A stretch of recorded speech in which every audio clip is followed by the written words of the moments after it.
Hello everybody, Landon here at Ruthven Park. Welcome to another Fun Fact Friday. Here at Ruthven, we of course talk a lot about the Thompson family, as they're the family that lived here. And one thing we talk about a lot are their connections to the Canadian military, as there are many connections. With the War of 1812, the Fenian raids, but a big connection being World War I, a great big war that happened over 100 years ago. So today, we're going to tell you all about it, from how it started to how the Thompsons got over there and everything in between. So let's get into it, shall we? Okay, so like I said, World War I happened 100 years ago, or over 100 years ago, and how it started is pretty complicated and confusing, so to make things simple, I have all these flags. So basically, you have two groups of countries, the Central Powers and the Triple Entente. Now, in the Central Powers, you have Austria-Hungary, and they're friends with Germany, and they're friends with the Ottoman Empire.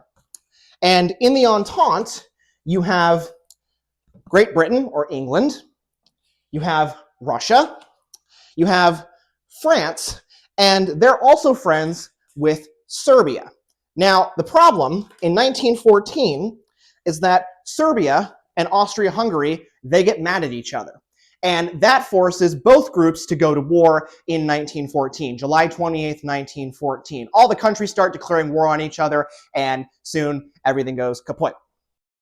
Now you might be wondering, where's Canada? Well, it's pretty simple actually. Canada at the time, this is our flag, this is called the red ensign, this is what we had before the maple leaf. Canada had a lot closer ties to the British Empire, Great Britain. We were actually still considered a part of the British Empire. So when Great Britain declared war on Germany in 1914, Canada automatically joined. Now, in 1914, when all the soldiers from Canada went over to Europe to fight in the war, they were separated into what's called battalions, or army groups, based on different areas in Canada.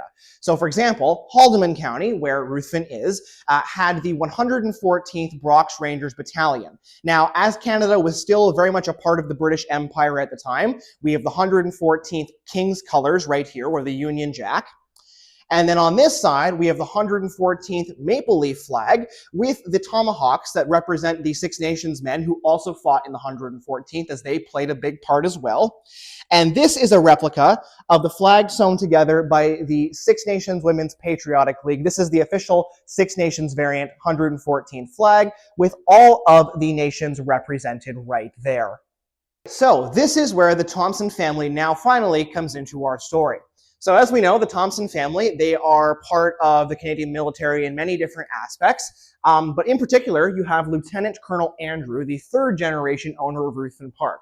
He was part of a militia called the 37th Haldimand Volunteer Rifles. And when World War I started, he helped to make it into the 114th Brock's Rangers that went overseas. And with him went his two sons, Major Andrew and Lieutenant Walter Thompson. These two actually fought in the trenches in the battles of the First World War in France and Belgium. Lieutenant Colonel, however, unfortunately had to stay in England, and he was very disappointed about this. He was told that at the age of 44, he was too old to be on the front, and he was very disappointed because he told the wives and mothers of the 114th that he'd keep all the boys together and safe, and that of course didn't happen because he was stuck in England. This, however, did allow his wife and daughter to go join him in London from 1916 to 1918 when the war ended, as the battalion shipped out in 1916. During the First World War, of course, when the family went over, you did have, as I said, Major Andrew and Lieutenant Walter actually fighting on the Western Front in the trenches. And there would have been several things that they would have used to aid them in their fight. So, for example, what I'm wearing right now is a helmet. This has a protective rim, so the idea is when bombs and shells are exploding, you don't have bits and fragments and shrapnel coming down and hit you. This was a big thing they learned in World War I, was that you can't have, fancy old-style helmets. You need protective modern helmets to keep your head safe. But when they weren't necessarily going over the top into the trenches, they would wear these style officer caps. Not officer caps, this is a soldier's cap here, but there were officer caps as well. So this here. And another tool that would have been used is this. This is called a McAdams shovel, and there are not really that many of these around anymore. The idea was you could use it as a shovel sometimes, but other times you could prop it up. Oh, this one doesn't bend. But you could prop it up and you could bend it, and then you could use it as a sniping shield. But it didn't really work for either one, so they were all pretty well scrapped by the end of the war. Now, As we all know, war is very dangerous, and the Thompsons didn't come home unscathed, unfortunately. Major Andrew suffered wounds to his spine and leg and was actually paralyzed for a time, and eventually did recover. And Lieutenant Walter suffered a wound to his arm and suffered quite heavily from what's called shell shock, so also known as post-traumatic stress disorder. It's sort of a high amount of stress and ongoing fear and stress thanks to the war. But when he got home, he actually did a lot of oil painting for his therapy. So if you come to Ruthven, you can actually see a number of the paintings that he did. And a big thing that was done during the First World War as well and after was trench art. So soldiers in the trenches living there, they had a lot of time on their hands and they needed to find something to do. So they often made art.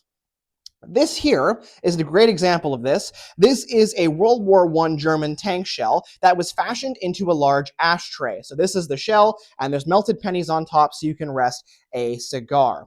But that essentially is what trench life would have looked like for a soldier, and some of the tools and tricks they had to stave off boredom and keep themselves safe and whatnot. Alrighty, well, thank you all for tuning in to another Fun Fact Friday here at Ruthven Park. If you come for a mansion tour during the week, Wednesday to Sunday, 11 to 4 on the hour, we talk a lot about the First World War and the family members we mentioned here, as well as a whole lot more. And if you come for our Remembrance Day programs, both around and on actual Remembrance Day itself, we talk a lot about the First World War, and we even show off some of the family's original First World War artifacts, such as our gas mask. So be sure to come out for all of those, and we'll see you in the next Fun Fact Friday. This has been Landon. See you guys in the next one.